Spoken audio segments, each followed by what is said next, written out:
আসসালামু আলাইকুম। কি অবস্থা সবার? কেমন আছেন? আজকের এই ভিডিওটা হয়তোবা অনেকের গ্রাম বাংলার স্মৃতির সাথে জড়ানো কুমড়ো ফুলের বড়া। আমার জানা মতে অনেকেরই এটা অনেক বেশি পছন্দের। আমারও বেশ পছন্দের একটা জিনিস। এটা আমাদের জমি থেকে ফুলগুলো তুলে নিয়ে এসেছিলাম কাল বিকেলে। আজ সকালবেলা কেটে কুটে ধুয়ে টুয়ে নিলাম। ভালোভাবে ধুয়ে নিতে হয়। ধুয়ে টুয়ে নেওয়ার পরে আস্তে আস্তে পানি ঝরিয়ে নিচ্ছি। এক এক করে রেডি করতে হয়। পানি ঝরিয়ে নিলাম।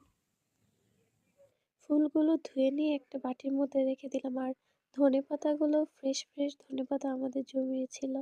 তারপর আম্মু পেঁয়াজ, মরিচ, ধনেপাতা এগুলো সব কেটে কুটে সাথে নিয়ে নিল। টেস্টটা বাড়ানোর জন্য সাথে একটা টমেটো দিয়ে দিয়েছিলাম।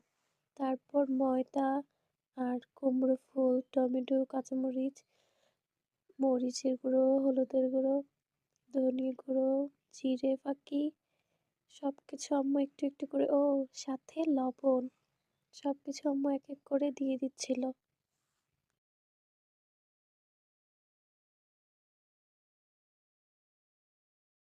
এই মশলাগুলোর সাথে একটু করে আদা বাটা, রসুন বাটা সাথে আম্মু দিয়ে দিচ্ছিল।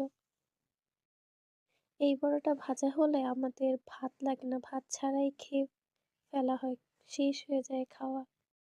আমাদের বাসায় সবার পছন্দের একটা খাবারের মধ্যে এটা। সহজে তো ফুলগুলো হয় না, পাওয়াও যায় না, ওই শীতের সিজনে থাকে। সাথে আম্মু একটা ডিম দিয়ে দিল স্বাদটা বাড়ানোর জন্য। তারপর আম্মু এক এক করে সবগুলো ভেজে নিল। ভাজা হতে না হতে এক এক করে আমাদের খাওয়াও অর্ধেক হয়ে গিয়েছিল। এরকম একটা অবস্থা।